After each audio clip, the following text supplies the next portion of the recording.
Well, hello, and welcome to After the Sermon, a Bethany podcast where we have the privilege of digging deeper into our Sunday messages. I am Tami Delau, and today I'm joined with Pastor David Baxley, who will be bringing the message on Sunday, and Amy Baxley. I am so thrilled you're here. It's been a fun summer because we've been able to have others on the show with us or the podcast, whatever this is. And so we're asking our guests to share a little bit about themselves. I am sure many know you, but yeah. What's there to share? What's there to share? So I don't know. I'm Amy Baxley, married to David Baxley.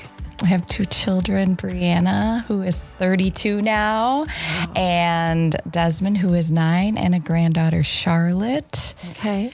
Yeah, I guess there's not much interesting to tell about me. Well, you love music. I love music. And you love I love Jesus. the arts. I love Jesus. Yeah. Well, and actually, that's one of the reasons why. Yeah, I was going to say, why is she here? Yeah, I'm excited why she's here. I'm so excited. She did this once before a while back, and I enjoyed it a ton when she did it last time. But as I was on sabbatical on my deck, working kind of just not really working on the message, but just meditating on the psalm, knowing where I was going to come eventually. And we were chatting on it a couple different times. And she said, she's like, oh man, I know this song. And that's anytime I say anything about anything in life and what I'm going to do, usually Amy says something like, oh, I know this You song. have a song. I know a song. Okay. And it's a very normal thing in my life. Like in fact, I think over the past summer, like even like, you know, could you be High School Musical? Just break out in song. She's brought a lot of new songs that we do on the worship team as well. So anyways, and you know, when Amy says she knows a song, is Amy doesn't just have a song she likes. She identifies with it. She lives in it. It ministers to her. And so knowing that. And when hearing, you know, what was in this psalm, and knowing that the song really resonated with her, and as the song will come out of the message on Sunday morning, it just seemed like that was potentially a really perfect fit. Yeah, that's awesome. I can't wait. You know, so that'll be good. Yeah. I think I have heard it. David shared it, and it's an awesome song. So that is one of the things we've been doing this summer. And we forgot to talk about it. So if you don't have a song, I David, have one. Okay, tell me what yours is. It is in no genres that we've done. And all I could think of is Santa Claus is coming to town. He sees you when you're sleeping. He knows when you're awake. He knows when you for this. Yeah, some type of like. We've been picking secular songs that kind of go with it. You know, I mean, you did well. You picked a good song. Yeah, it has to be one of those more pop culture song, you might say. And so you know what I kept thinking of? Every Breath You Take. By the Police. So I was like, if David does not have a song, I have a song. Both are good. Okay. You know, like, and the thing is, like, both of those songs, you put them to the right movie background. They go from these little romantic songs to these horror films. To horror films. Yeah, absolutely. And that's kind of the nature of this psalm. How quickly it can shift as we kind of dive into it. So you are doing Psalms 139, which is very familiar. So I'm going to read a few of the verses. And then I would like to share with you guys my journey with this psalm. So God has definitely been teaching me things over the years, unteaching me things, if I'm honest also. So CSB, David, is that what you're going to use? All right. Lord, you have searched me and know me. You know when I sit down and when I stand up. You understand my thoughts from afar. You observe my travels and my rest. You are aware of all my steps. Before a word is on my tongue, you know all about it, Lord.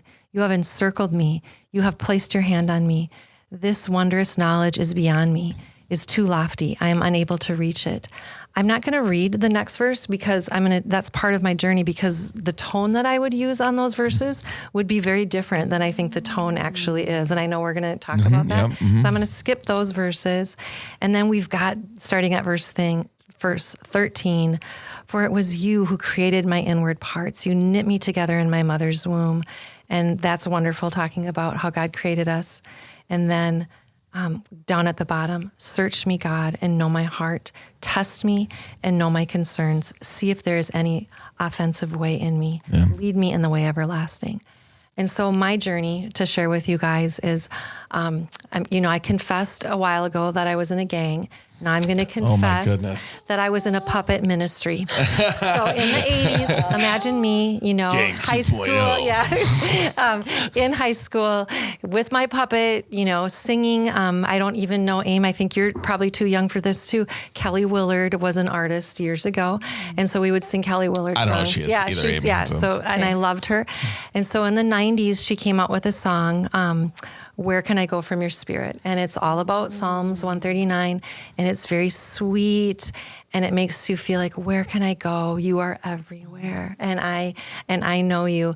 So that's something that we're going to land on, but it was all about, the Psalm was all about me and how wonderful I was. And years ago, someone I was listening to read this Psalm enunciating the I's, and so it was all about me, and then reread the Psalm wherever it was about God, enunciating God, like, you created my inward parts. And so my first realization of, you have been taught wrong, sweet girl, was changing just that pronoun and seeing this as a psalm about God.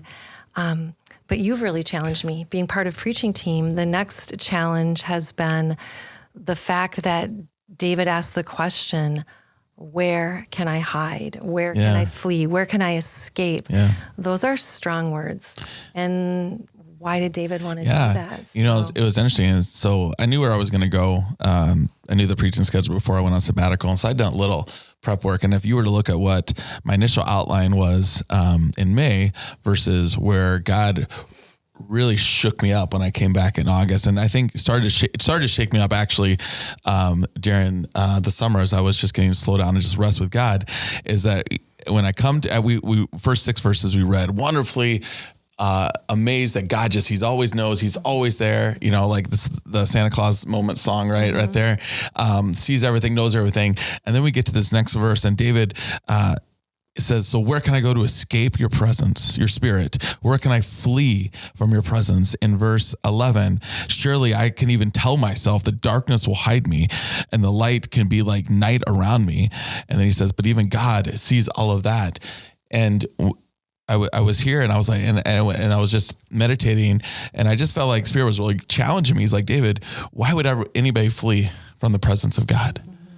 What makes someone want to hide? And I was taken back, and I was reminded, and I looked back, and I kept seeing all these instances throughout the Old Testament where people flee or hide from God. It is not because it's wonderful that God's presence is everywhere. It's because they have realized God's presence is everywhere, and it terrifies them because they see their sin. Mm-hmm. They see the reality of what they've done. And so David, I think, is walking us through a journey that he, I think, even experienced in his own life. We know the stories of David. We know, and I'm not going to be able to connect this on Sunday, and so it seems good to talk about. But we know David was this the great man of God who still confronted and battled with a lot of sin in his life. Last week, Tyler took us through amazing Psalms 32 on forgiveness. David wrote that so powerfully, as he said, before I confessed, your hand was on me. I felt the weight of it. Why? Because David knew what it was like to live in the guilt of sin. Mm-hmm. He knew what it was like to live with sin that was completely overwhelming him. And so I think back to the story of David and Bathsheba. Mm-hmm. And when you start with a guy like David, and let's just say he's in a great place with God. You know me. You see all my things. You walk with me. This is my relationship I have with you. And then there's this moment where David falls. And that he sees a woman, he decides that's the woman he wants to be with. He wins, he brings her in his palace, he forces her to have sex with him, and in doing so, she gets pregnant. Mm-hmm. And at that moment, the reality of David's sin is about to be exposed. So what is he going to do? Is he going to come into the presence of God and say, God, look at my sin, like Tyler talked about last week? Or does he try to flee and hide from God and hide his sin? And that's what he does. He brings her husband back, and he's off at war, brings her husband back, hoping, all right, he's going to go home. He's going to go, sleep with his wife, and then he'll think it's his kid. And the guy comes back, but he won't go home. Because he's an honorable man. Yeah, he doesn't want to go home. He's gonna stay next to his king, since he should be, loyal in a war. And so then David's like, now what do I do? So his first attempt to hide his sin doesn't work. His first attempt to hide. So then take two. He sends a letter with Uriah, the husband, and doesn't he try to get him? Let him stay at night, and he'd get. Yeah, that's true. Tried to get him to go a second time, gets him drunk, thinking, well, if sober guy won't go home and be with his wife, maybe inebriated guy will. Drunk man must go home to be with his wife, and so tries that, and that doesn't work, and then sends him back to the front and tells the commander to put him where the fiercest fighting is and withdraw, so that he will be killed. And so David progressively, as he seeks to hide from God, hide his sin, instead of running to God's presence, his sin progressively gets deeper and worse and darker in sin. I think David is giving us a glimpse of what it must have been like, because this is how David was hiding. He was trying to hide his sin, finding ways to ignore the guilt that was on him by covering it up, by keeping it from being exposed, by not even having to himself confront it, even in his own life. And he did kind of an okay job, because he needed Nathan to present it. He did. And you're right. No, it worked. Mm-hmm. He convinced himself. Mm-hmm. And because if you realize how, when Nathan finally came, Bathsheba's about to have a baby. So how many months have passed? Like this had been going on for a while. David had been living in his sin, absolutely denying, absolutely just like hiding in the reality. He had accomplished his goal and convinced himself somehow that God also couldn't see the sin he had done. In fact, he had done such a good job. I think David had convinced himself the sin didn't exist. He had hidden from God. And when we hide from God's presence, the Holy Spirit, which is there to show us our sin, is now we're turning him off. Yes. We're shutting him down. We're like, we don't want you there. And so I think what David is doing, instead of saying, oh, how wonderful it is that I can't hide from your presence, how wonderful it is that I can't flee. No, what he's saying is like, when I realize that God knows everything about me, I want to flee. I realize my sin, and that's where I think this psalm takes a shift, radically different than what I grew up being heard. It was taught. I really thought it was just hyperbole. Like, where can I go? You're amazing. Where can I hide? And I know. And we did have a powwow about that. We did. Yes, Tami and David powwows are very intense and honest. Yeah, I was going to say, when you're like, I don't even want to read it because my voice inflection will be wrong. I was going to say, let's act it out. You're like, where can I go? And I'm like, where can I go? So I think, so you resonate with, so this wasn't a new thought for you then. So this has been a new thought for me. I have to be careful because I received the gospel under a big, I think, grace movement. So I have to be careful because I'm very, very well aware of God's grace and God's love.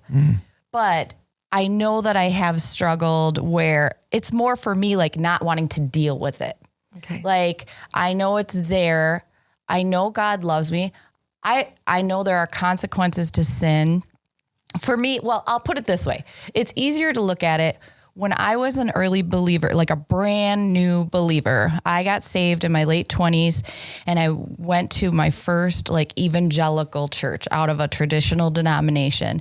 And the worship, I would go, and that is where it went from the words on the page, the gospel of Jesus Christ, that story, to me and Jesus connecting through worship.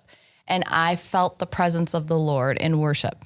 However, and where I attended worship at the time, it was in an auditorium in a school. And I literally had a physical like feeling, those of you that attend theater performances, of being like in a pit band. And if you know the pit band, they sit way below and then everybody else is up on the stage. I literally felt like I was in a pit physically, not because of the way anybody treated me in that congregation. I just felt like, oh, if they knew me, and because I was coming to church on Sundays, but I was still living a worldly life during the week. And every Sunday I'd sit there, worship would be over, everybody'd be walking out, and I'm like, I don't want to leave. I don't want to go back out into the world. But I felt this physical just pit of like who I was compared to everybody else. And so later, after I became a born again believer, and David and I were in like young adult ministry, I remember specifically one young girl that she said, I feel like if everybody knew me, they wouldn't want to be my friend. When I come in and there's all these young adult believers in there. And I said, well, let's just go get coffee. I don't have a testimony. I have a life story, and I will tell you my life story. And if you feel like you can't be my friend because of my life story, then I will, understand. But then if you feel comfortable to tell me your life story, because I can guarantee there's nothing in your life story that's going to shock me. And so I just feel like fortunate that I know God knows all that and still loves me, and that we as the body of Christ and his image bearers and his children love each other. And that's, and that's why I'm so touched by this psalm and by the song that I recommended to go along with it. And not to like idolize this song, but it had a lyric in it that I was probably just getting ready for church one morning. And the lyric was, the one who knows me best is the one who loves me most. And I still today will tear up just thinking about that, because I think we fear man more than God. And we think, if so-and-so knows that I did this, or so-and-so, like this girl, if they knew my story, they wouldn't want to be friends with me. And so I think that it's good to always remember that God knows everything and he loves me more than anybody. So, and it's not to say that I said today, I love that it starts with you search me and it ends with you search me, because it's saying, you see it all. You're with me.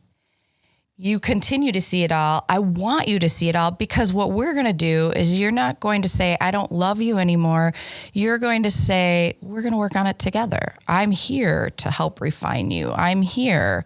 Like David said, search me and find every offensive way in me so that I may follow the way of life everlasting, or the everlasting way, he said. And that's what I think, when we're comfortable that he sees it, he knows it, and he loves us, then we're like, please look. It's like when we go to the doctor and they take an x-ray. Please look and tell me what's wrong, because I want to fix it. So I think oftentimes we want to do better, but that's when I hide from Jesus, to take it back full circle. I got pregnant at 17 years old. I came from a very conservative, a God-fearing family, not a legalistic family, but a conservative family. The parents of the father of my daughter gave me a deadline of when I was to tell my parents, or they were going to tell them. I left. That was when we had phones and you could leave a phone off the hook. I left the phone off the hook overnight so that they couldn't call. The next morning, I heard the phone ring and I was like, I am dead. I'm dead. I'm literally dead. My parents were teachers in the school district, like leaders in our church. I'm dead. I'm going to die. And my mom knocked on my bedroom door and she said, so-and-so said you have something to tell me. I threw the blankets over my head. I said, I don't want to. And I feel like that's what David was like with God.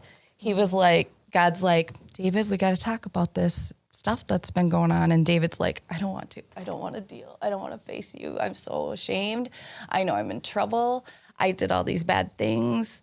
And so I think that's what David was going through. Like, I did a horrible thing and I don't want to deal with it. So I just want to hide, you know? And you sharing your testimony, Amy, how, now where you're at with God, and you alluded to, but I know the one who loves me best or knows me best, the one that loves me most, as we walk through the Psalm, that's the place David's, because he's telling us of his journey that you're talking about. He goes from, I can't hide. Yeah, I can't. Like I want to escape and flee, I can't hide. And then he says the ever famous verses that this probably Psalm is most known for. You knit me. For as you created me in my inward parts, you knit me together in my mother's womb. I will praise you because I've been remarkably and wondrously made, because your works are wondrous. And I know this very well.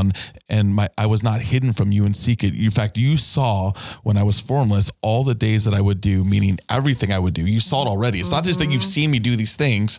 You saw beforehand, and you still say, wonderfully made, because everything God creates, we are created in the image of God. And so when you understand that, even though sometimes we're like, we don't want to deal with it, it can, because we all do that. Then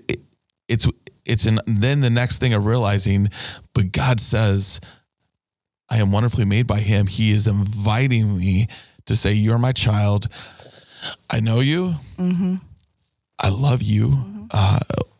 Romans 5 reminds us, while we were still sinners, that's when Christ came and died for us. And when we have this realization, now we can say, okay, I can come back to your presence. I can come back here. Like, I don't want to do this, but the fears of why I may not want to. And like you said, you already got there and at that point in your life, but it was probably that journey that even began at that 17 years old of learning God's grace, learning his mercy. And, you had years where you're running from that part of God. You're running from God. You want to do your own thing. And I think the way that I read the Psalm at the end of the day isn't necessarily bad, because once you make the journey, you are, where can I go? I don't want to leave your presence. That's right. But so there's truth to it, but I was not seeing the pattern, the humanity, what we need to do. I love that phrase. We ignore our humanity in the Psalms because we turn into this big, perfectly organized theological statement instead of the journey that we're in, that David's outlining for us. And you had sent a podcast, Mine and Amy's Way, just because it really reflected your heart. And and I actually took some notes, David. Can you believe that? Yes. Absolutely, 100%. And I think the one thing that I was really encouraged by, Tim Keller was quoted in that, and I have my way of quoting Tim Keller, but this is the actual quote, and it's really wonderful. The beauty of walking Psalms 139 and understanding who God is and understanding our wanting to hide from him because of that. We are more wicked, sinful, and flawed in ourselves than we ever dared believe. Yet, at the very same time, we are more loved and accepted in Jesus Christ than we ever dared hope. And so that is so beautiful. That is the gospel. But she talked about when we get caught in sin, how we react to that. If we beat ourselves up, if we say, I can't believe I did this again, that's not the gospel. That's, what was the word she used?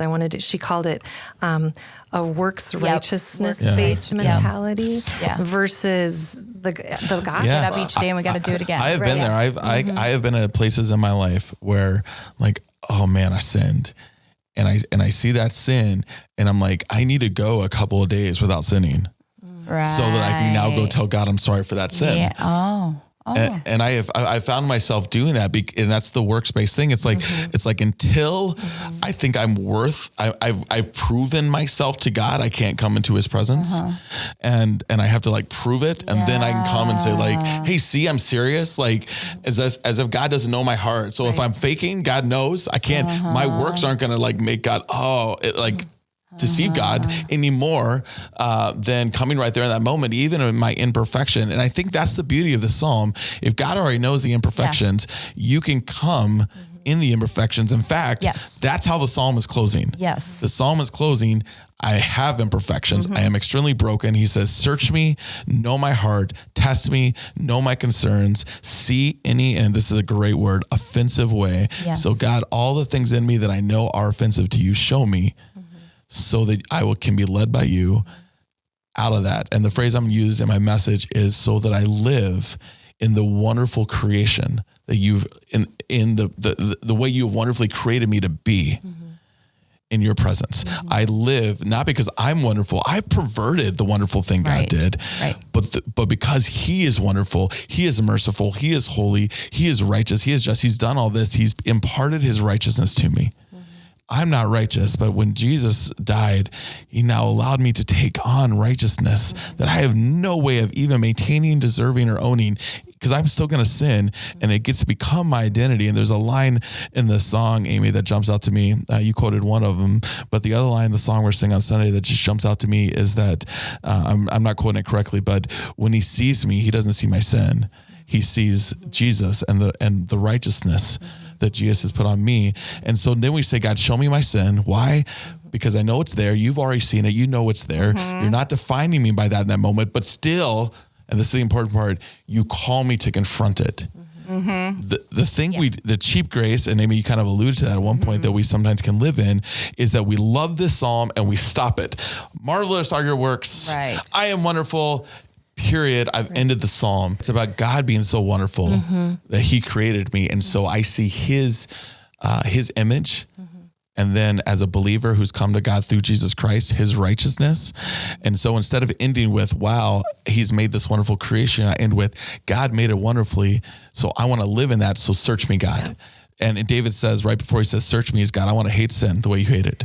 I want to hate the sin that you see. So turn me away. Turn me around. Excuse me. I love your X-ray analogy. When you said that, I'm like, oh, I feel like the first part of the psalm is there's this kid with a broken arm and mom and dad are literally trying to drag them in to get the X-ray and needs the X-ray to be well. Like, I don't want to, it's going to hurt. And then later the search me is we walk in and say, search me. And we walk into the X-ray room. So I love your X-ray. Yeah, it's a total shift of way of thinking. We've gone from fleeing to saying, go ahead and show me. But what puts us that place is when we see God for who he is. But still see us for who we are, sinner and wonderfully made. Right. I think that line in the song too, I was like, oh, which one, girl? The one about he sees Jesus' righteousness. It's way more poetically pretty in the song than what we just did. But so what I liked about the podcast that you recommended, and I want to talk about this forever. Okay.